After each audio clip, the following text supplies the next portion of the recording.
వారి శ్రేష్టమైన నామమునకు మహిమ కలుగునుగాక. ఈ దిన కాలపు ఆశీర్వాదపు లేఖనం యెషయా గ్రంథము 60వ అధ్యాయము 22వ వచనము. వారిలో ఒంటరి అయిన వాడు 1000 మంది యగును, ఎన్నిక లేని వాడు బలమైన జనమగును.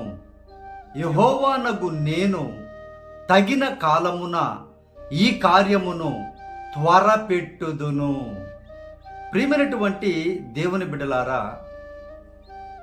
మాసము చివరి రోజులోనికి దేవుని యొక్క కృప ద్వారా మనందరము వచ్చాము. ప్రియమైనటువంటి దేవుని బిడ్డలారా, దేవుడు ఈరోజు ఇస్తున్నటువంటి వాగ్దానము నీ దగ్గర సమృద్ధిగా ఉన్నప్పుడు అందరూ ఉన్నారేమో, మాసము ఎండింగ్కి వచ్చేసరికి ఏమైపోతుంది?